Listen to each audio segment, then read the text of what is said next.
Shalom, नमस्ते। आप सबको मेरे YouTube channel the Hebrew Bible में आपको स्वागत है।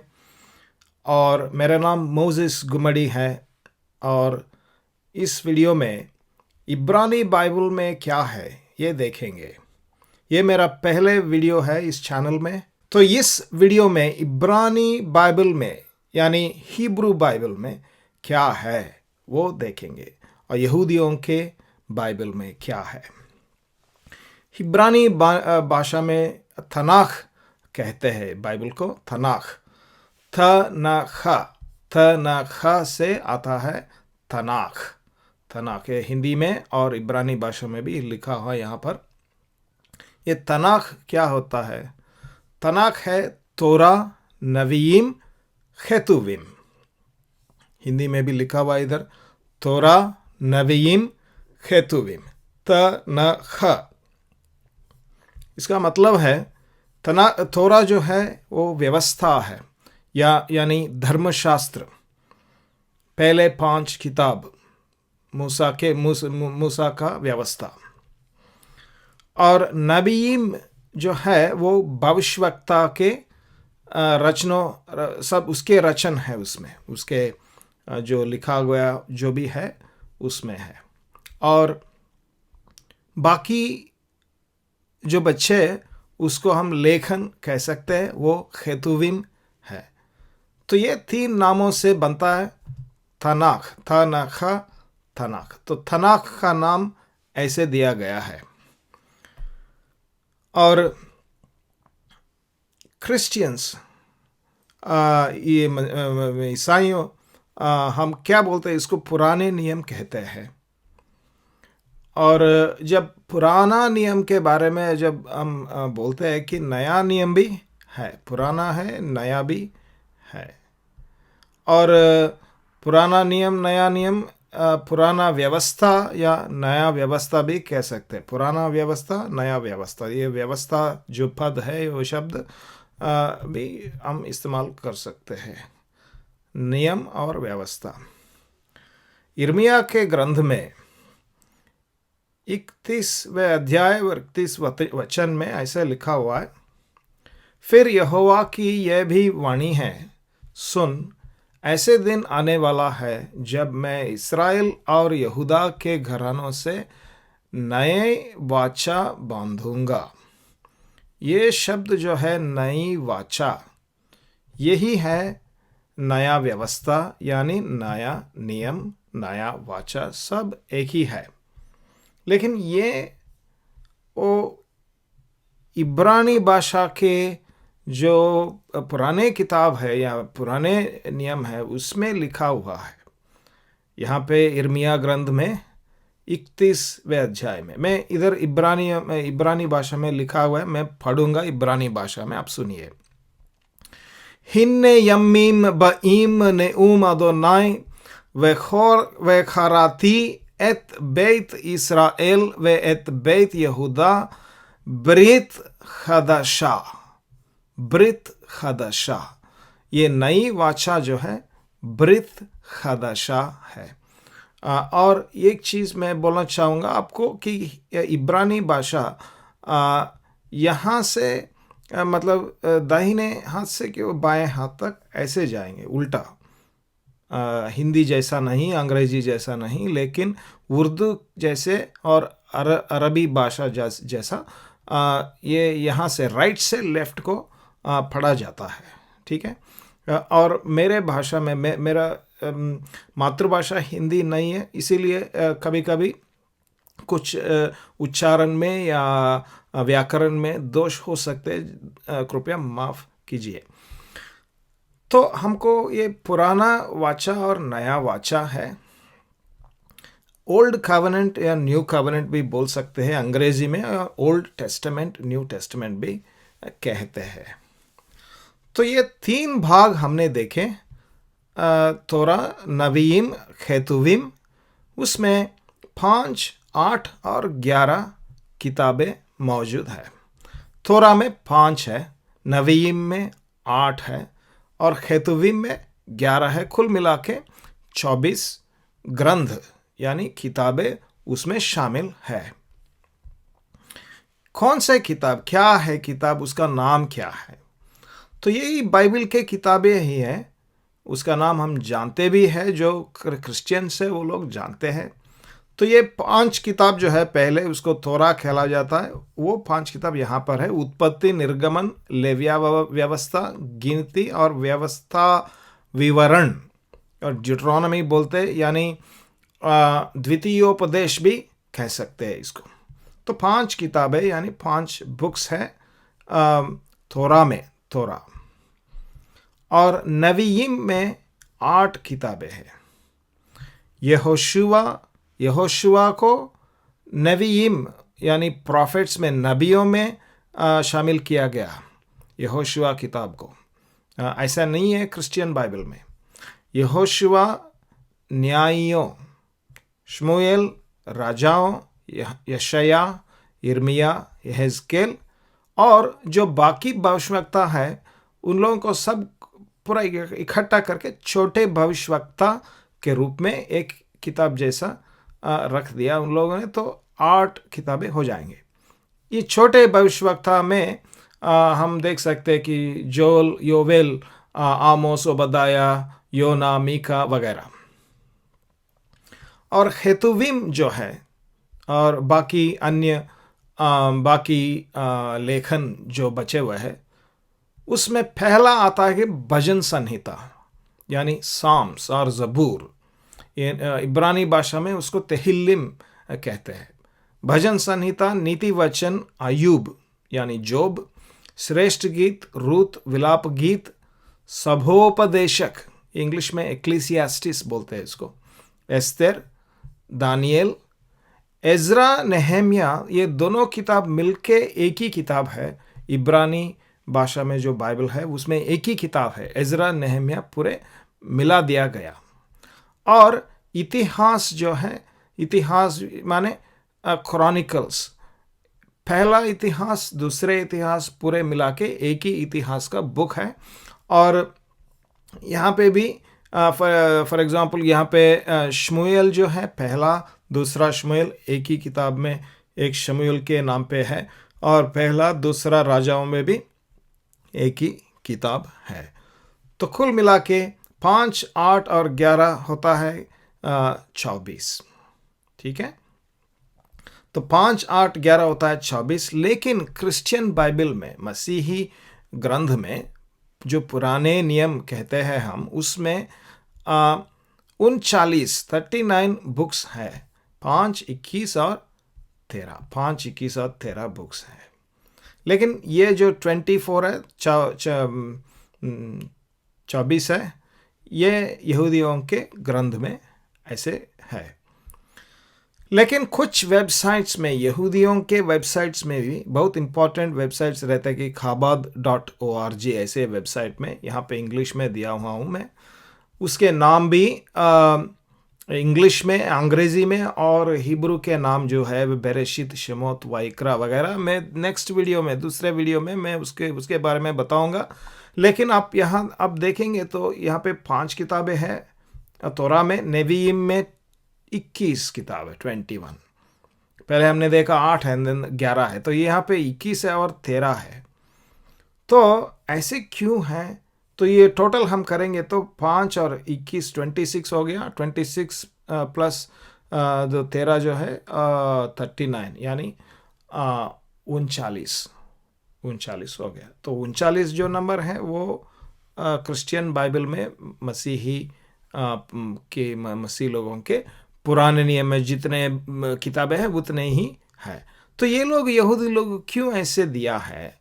जब हम मतलब प्रश्न पूछ सकते हैं, शायद ऐसे हो सकता है कि यहूदी लोग हर सुबह उठ के ये पढ़ते हैं, उसके जो प्रार्थना करते हैं, वो प्रार्थना में ये बात रहती है कि ये जो ड्यूटरोनॉमी जो है, या द्वितीयोपदेश यानी या व्यवस्था विवरण जो किताब है, 5वीं या आखिरी किताब जो मूसा का व्यवस्था में, वो किताब में 6वां अध्याय 4 वचन, 14 वचन, 14 नहीं, 4th वर्स, वचन नंबर 4, उसमें ऐसे लिखा हुआ कि हे इस्राएल सुन, यहोवा हमारा परमेश्वर है, यहोवा एक ही है। यहोवा का एकत्वता यानी एकता, एकता बोले तो वो एक ही है, एक है। उसके बारे में वो लोग बहुत बोलते हैं, और वो सुबह उठ के ये पढ़ते हैं इब्रानी भाषा में। और इब्रानी भाषा के अक्षर जो है, ये अक्षर को भी एक संख्य रहता है। मतलब ये जो 5 हम लिखा हुआ है, ऐसे अक्षर, ये 5 का एक अक्षर है और 1 का 3 का, ऐसे अक्षर इब्रानी भाषा में नहीं है। तो वो लोग क्या करते हैं, वो भाषा की अक्षरों को ही ऐसे संख्या के रूप में वो लोग देखते हैं। तो ये नाम जो है यहोवा नाम है, युद्ध है, वाव है कहते हैं।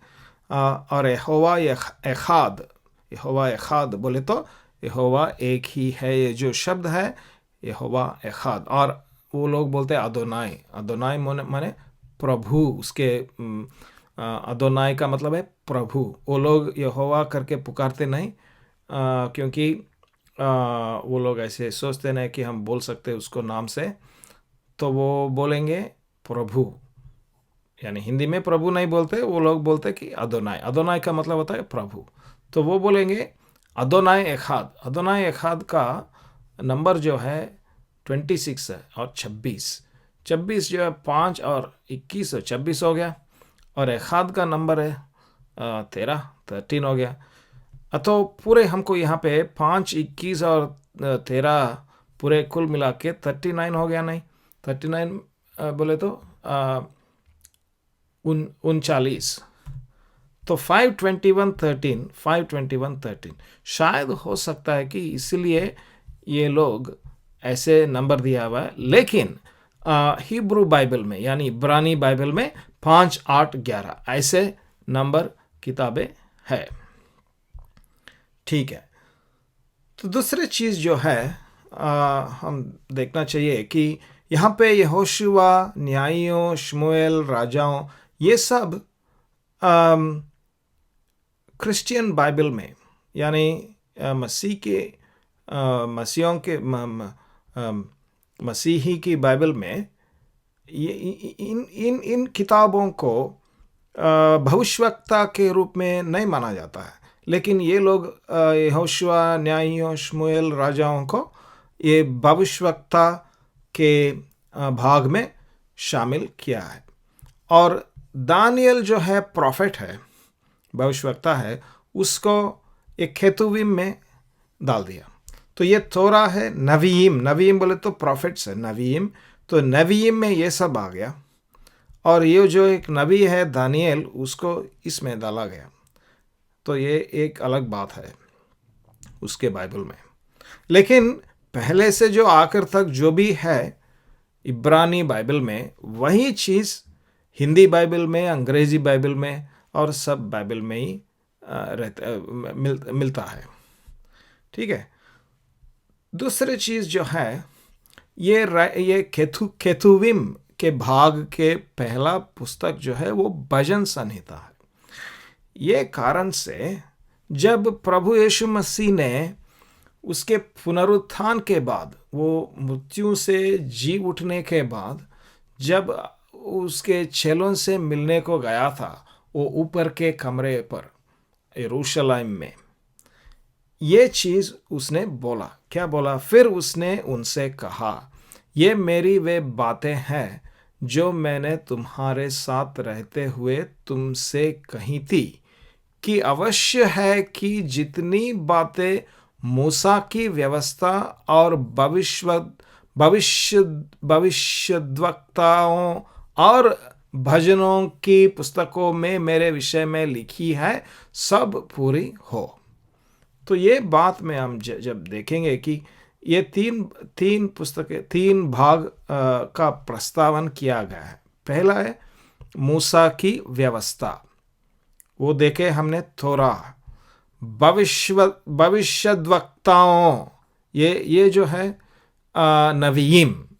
और खेतुविम जो है लेखन, वो बाकी लेखन जो है वो भजन संहिता से चालू होता है, भजन संहिता से चालू होता है। इसीलिए भजनों की पुस्तक ऐसे प्रभु यीशु ने कहा था। तो ये 3 भाग उसके मुंह से निकला, प्रभु यीशु के मुंह से निकला। ये चीज ये साबित करता है कि ऐसे जैसे भाग किया हुआ है यहाँ पर 5 और 8 और ये 11, ये तनाख यानी तोरा, नवीम, केतुबिम के नाम से जो उसको भाग किया है, वो भाग सही है और वो भागों का नाम है यहाँ पर बताया गया। ठीक है। और एक और चीज हम देख सकते हैं कि आखिरी पुस्तक जो है क्रिश्चियन बाइबल में, इन ओल्ड टेस्टामेंट, पुराने नियम, क्रिश्चियन पुराने नियम में जो होता है वो मलाकी है, मलाकी। लेकिन यहाँ पर इतिहास यानी क्रॉनिकल्स बुक है, फर्स्ट एंड सेकंड क्रॉनिकल्स, पहले और दूसरे इतिहास कुल मिला के एक ही किताब में रख दिया। और ये किताब आता है आखिर में। क्यों उसका ऐसे क्यों?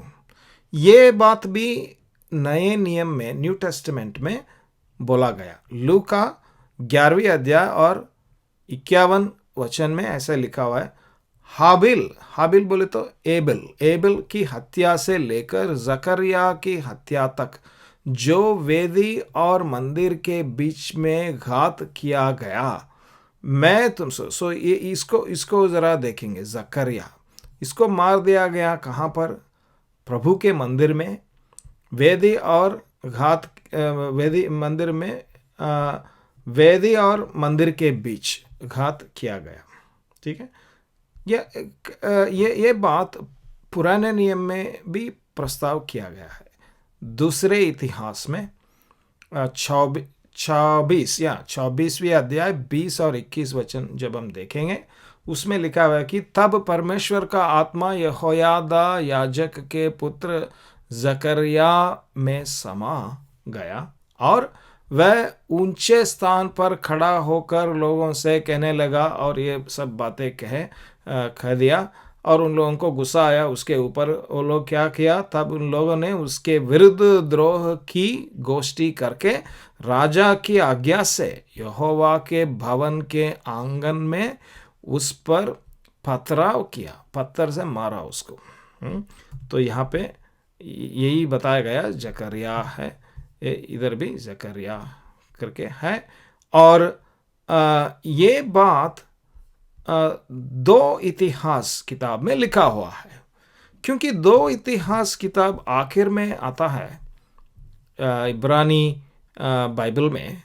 इसीलिए प्रभु कहता है लूका में, हाबिल की हत्या से लेकर जकरिया की हत्या तक। ये हाबिल जो है, एबल, वो जेनेसिस में है, यानी उत्पत्ति में है, उत्पत्ति पहले जो पुस्तक है। और जकरिया जो है वो आखिरी पुस्तक है। वो उत्पत्ति में हाबिल है और इतिहास में जकरिया है। तो ये साबित हो जाता है कि ये जो सीक्वेंस है, ये ऑर्डर है, ये क्रम जो यहाँ पे दिया है, वो क्रम सही है। और इसके बारे में न्यू टेस्टामेंट यानी नया नियम में भी बताया गया और प्रभु के मुंह से ये चीज़ बताया गया। ये बात है। और इसके साथ ये वीडियो ख़त्म होता है। कृपया लाइक कीजिए, कमेंट कीजिए और चैनल को सब्सक्राइब कीजिए। अगर आपको पसंद आया तो आपको फ्रेंड्स को भी शेयर कीजिए। और इसके साथ मैं बोलूँगा धन्यवाद, और दूसरे वीडियो के साथ मैं हाजिर होऊंगा जल्द। तब तक प्रभु के आशीर्वाद आपके साथ हो। Thank you.